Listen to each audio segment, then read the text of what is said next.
Since the beginning of this year, the country has recorded a daily average of 4 murders. This peaked in September, where the daily average reached nearly 5 murders. September and October recorded increases as high as 8% when compared to 2021. Over the past 2 months, we have managed to reduce the daily murder average to 2.5 and have reduced the gap between last year and this year from 8% above in early October to 1.5% currently. This has been achieved through a suite of legislative, operational, and intelligence responses.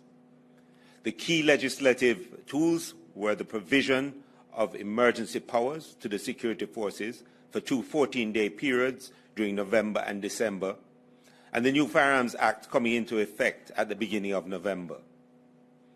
The use of states of public emergency has once again proven to be the quickest and most effective way of rapidly reducing violent crime. During the first period of the SOEs declared in November, murders were reduced by as high as 64% and increased by as much as 171% during the 7-day period when the emergency powers were removed. When the powers were reinstituted, the first 7-day period once again recorded declines as high as 55% in the divisions where the SOEs were declared and continued to trend downwards. With the Firearms Act, from November the 1st to December the 20th, we charged 70 persons under the new Act, 63 men and 7 women, the majority in the 16 to 30 age group. I look forward to the impact that the new sentencing provisions will have. On the operational side, Operation Relentless 2, a jointly planned and executed operation with the JDF and the police, was launched in September, which by October started to stabilize the increase we were experiencing. With the provisions under the Emergency Powers Act, the operation became that much more effective, resulting in immediate reductions. The police divisional crime response plans were reviewed and adjusted where required, and key divisions benefited from additional resources. Our aggressive recruiting and training process allowed us to graduate over 600 new officers over this last quarter.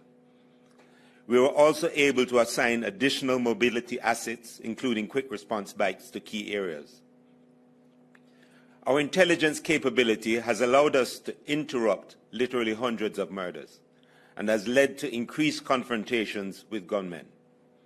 We have intercepted criminals who are in the illegal firearm ecosystem, leading to the highest level of gun recovery in 5 years. Along with our partner agencies and overseas partners, we have been targeting the organized criminal networks, their assets and their safe spaces. This will increase into 2023 as we up the ante for those who have chosen to destroy the country for their own selfish ends. Our intelligence has indicated that there are those criminals who are seeking to use the cover of the festivities over this period to mask their movements, carry out their shootings, and intimidate communities and commercial interests. This is unacceptable, and to prevent it, we will need to optimize available resources and act on intelligence to separate those violent gunmen from the communities and those that they wish to harm. We must continue our downward trend in murders. Operation Relentless 2 will continue in the various divisions, with those declared having the additional powers under the Emergency Powers Act. We'll continue to pursue and interdict those who seek to hide themselves away from their traditional spaces.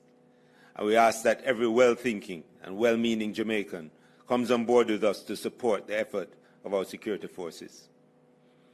As we close this year and move into the new year, it is critical that we sustain the downward trend, using all the tools that we know are effective in curbing the violence we continue to see.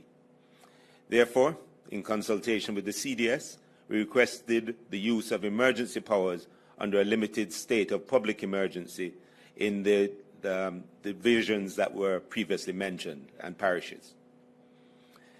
The addition of St. Andrew North will now bring all divisions in the corporate area under an SOE, allowing for greater coordination of assets as the violence producers are targeted, particularly in volatile spaces and at the divisional borders. Intelligence is indicating the movement of gangsters and illegal guns through and in the St. Andrew North Division, as well as attempts by migrant criminals to align and establish themselves in some hotspots in the division. This cannot be left unaddressed if we are to continue to reap the successes that we have been seeing, particularly across Kingston and St. Andrew. As we prepare for the end of the year and the many events and commercial activities that are a feature of the period, I ask the public to continue to obey the rules and laws associated with public order, loud noise, and traversing the roadways.